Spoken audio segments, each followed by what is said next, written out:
Regardez, l'événement que vous êtes en train de créer en devenant Coco Chanel, l'oiseau paradis. Elle, en couverture de main, avec 8 à 10 pages. Figaro Madame, aujourd'hui. Bientôt dans Vogue, bientôt dans Glamour, avec une interview par Serge Julie, hein, qui sort de la politique, c'est assez amusant. Comment on est venu vous voir pour vous proposer d'être Chanel, Coco Chanel, et de faire ce que vous allez faire? Et qui l'a décidé? Vous avez demandé conseil à des gens autour de vous? Alors, ça s'est passé à peu près il y a 1 an. Les personnes de chez Chanel ont contacté mon agent de cinéma. Et puis je pense que, je sais pas, il y a eu des coups de fil entre eux pendant pas mal de mois. Vous savez pourquoi ils vous ont choisi? Pourquoi ils m'ont choisi? J'en sais rien. Je pense qu'ils ont fait des tests, on fait des choses comme ça dans ces moments-là, et peut-être que les tests étaient favorables, j'en sais rien, ou peut-être que tout bêtement je leur plaisais. Et puis donc ça a pris pas mal de temps, et puis un beau jour on est arrivé à déjeuner tous ensemble avec Jean-Paul, avec toute l'équipe de chez Chanel, et puis j'ai été séduite, j'ai dit oui tout de suite, quoi. En général, vous décidez toute seule? Oui. Vous êtes plutôt indépendante? J'ai travaillé avec une équipe qui sont des gens qui font un peu complètement partie de ma famille, donc on a tendance à en discuter ensemble, mais la décision, c'est forcément moi qui la prends. Oui. Et qu'est-ce que c'était pour vous, Coco Chanel, ou en tout cas Chanel, avant la rencontre avec eux? Avant la rencontre, c'était quelque chose... pour moi, ça n'avait rien à voir avec une marque de vêtements ou de parfum. Je pensais à un mythe. Pour moi, c'était aussi fort que Marilyn ou James Dean. Chanel, c'est quelque chose, je veux dire, même si un jour c'est plus la mode de porter du Chanel, ça sera toujours aussi important. Et, enfin, en tout cas, on repensera à ce qui s'était passé. Non, mais vous saviez que ça existait et depuis longtemps? Oui. Pourquoi? Oui. Parce que c'est quelque chose qui n'a rien à voir. Moi, étant très fan de Marilyn Monroe, j'avais une photo d'elle avec une bouteille de 5 à la main, que je trouvais magnifique.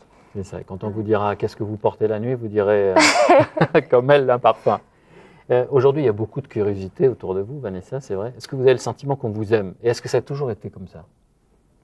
Toujours été depuis quoi? Depuis que je chante ou depuis que je suis née? Depuis que vous êtes né sans doute avec votre famille, vos parents, vos amis, mais depuis que vous chantez, depuis qu'on vous a vu pour la première fois. Vous me posez vraiment la question de savoir si j'ai l'impression qu'on m'aime depuis que je chante. J'ai eu pas mal de problèmes quand même au début et j'avais franchement pas l'impression qu'on m'aimait. Et aujourd'hui, je pense que ça va mieux, j'en sais rien.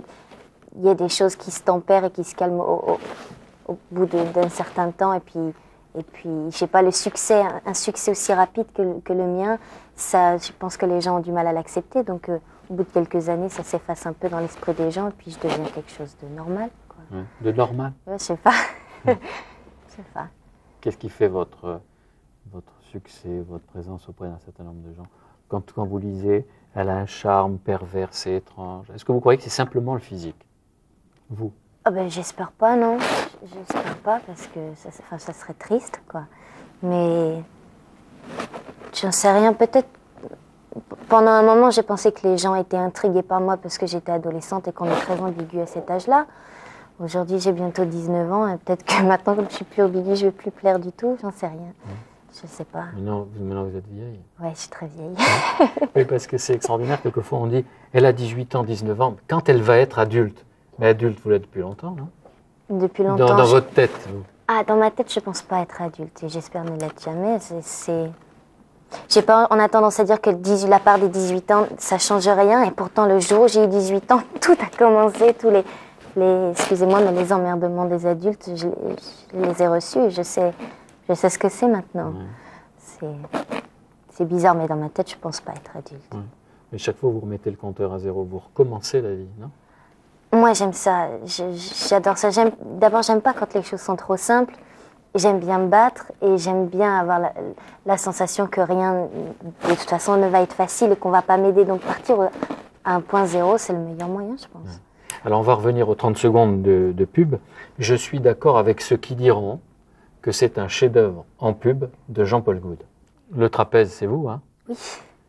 Je me suis entraînée pendant 8 jours avec une prof qui était hyper cool, hyper gentille. Et donc, ça s'est très bien passé. C'est-à-dire que malgré les peurs, le vertige peut-être, les sueurs, Vanessa ne veut pas de doublure.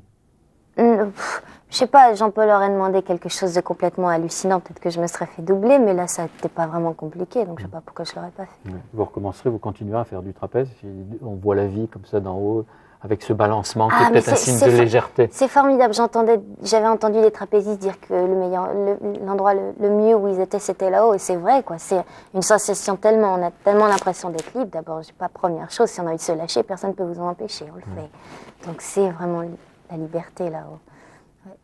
Il y a quelque temps, vous disiez, je voudrais être quelqu'un de bien. J'ai dit ça, moi? Oui, ah bon. Vous pourriez ne pas l'avoir dit. Enfin, c'est important d'être quelqu'un de bien, et je voulais savoir ce que c'était quelqu'un de bien pour Vanessa Paradis.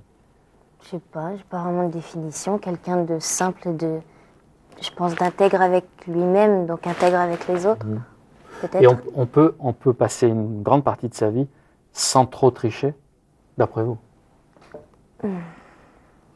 Tricher, mentir, je ne crois pas que ça soit une bonne solution, parce qu'un jour ou l'autre, on le découvre qu'on a triché. Vaut mieux être vrai, même si ça ne plaît pas toujours. Et puis, en tout cas, la sincérité, ça paye toujours, je pense.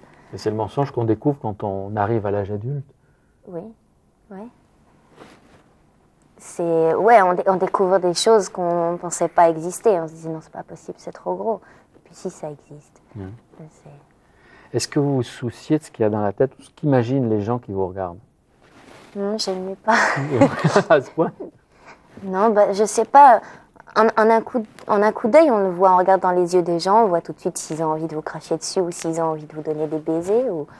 Ça se voit tout de suite, mais je sais pas, on me regarde beaucoup, alors en général, j'essaie de ne pas regarder. Et les relations avec les gens sont plus compliquées maintenant?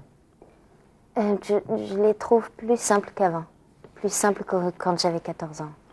C'est-à-dire, comment? Parce que peut-être que moi, je sais un peu plus où je vais, qui je suis et tout ça, quoi. Donc c'est peut-être plus facile, mais c'était pas facile quand j'avais 14 ans, c'était même très dur. À cause de la gloire qui est née tout de suite ou...